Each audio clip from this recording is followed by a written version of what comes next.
Welcome to my channel. నేను మీ శ్రీనివాస్ రెడ్డి. మాజీ MLA Dwarampudi వీరంగం ఏం చేశాడు ఏమనేది కూడా తెలుసుకునే ముందు మీరు కనుక ద్వారంపూడి అలాగే వైసీపీ అభిమానులు అయినట్లయితే వైసీపీకి సంబంధించి, అలాగే టీడీపీ అభిమానులు అయితే టీడీపీ పార్టీకి సంబంధించినటువంటివి, లేదా జనసేన అయితే జనసేన పార్టీకి సంబంధించిన ప్రతి అప్డేట్ను కూడా మీ ముందుకు తీసుకొచ్చే ప్రయత్నం అయితే చేస్తాం. కాబట్టి మా ఛానల్ అయితే సబ్స్క్రైబ్ చేసుకొని పక్కనే ఉన్న బెల్ బటన్ ఒకటి మాత్రం మర్చిపోకండి. ఇంతటికీ మాజీ ఎమ్మెల్యే ద్వారంపూడి ఏం వీరంగం చేశారు, ఏ సందర్భంలో చేశారనేది కూడా ఈ వీడియో పూర్తిగా చూస్తే మీకు అర్థమైపోతుంది.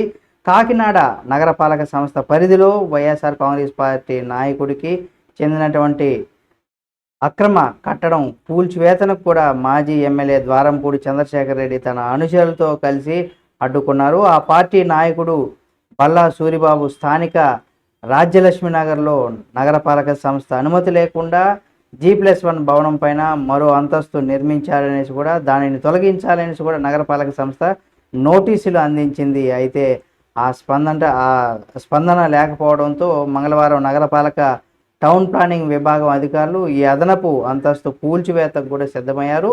ఈ సమయంలో మాజీ ఎమ్మెల్యే ద్వారంపూడి తన అనుచరులతో అక్కడికి చేరుకొని వీరంగం సృష్టించారు.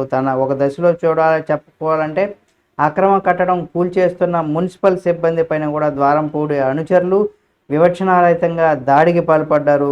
ఇటుకలతో దాడి చేయడంతో సిబ్బంది అక్కడి నుంచి కూడా పరుగులు తీశారు. పోలీసులు పెద్ద ఎత్తున మోహరించిన మాజీ ఎమ్మెల్యే జోలికి వెళ్ళలేదు. గంటల పాటు అక్కడ ఉద్రిక్తకరమైనటువంటి వాతావరణం చోటు చేసుకుంది. ఆయన వెళ్ళిపోయిన తర్వాత కూల్చివేత పనులు అయితే ప్రారంభించారని కూడా చెప్పుకోవచ్చు.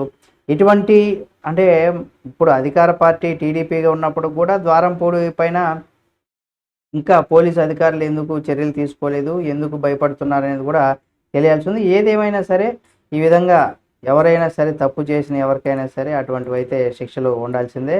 అది అధికార పార్టీయా ప్రతిపక్షం అనేది ఎవరికైనా సరే దానికి సంబంధించి మీరు కూడా మీ యొక్క అభిప్రాయాన్ని కామెంట్ రూపంలో తెలియజేయండి. ఈ వీడియో మీకు నచ్చితే లైక్ చేసి, షేర్ చేసి, కామెంట్ చేసి మరిన్ని వీడియోల కోసం మన ఛానల్ని సబ్స్క్రైబ్ చేసుకొని పక్కనే ఉన్న బెల్ బటన్ ఒకటి మాత్రం మర్చిపోకండి.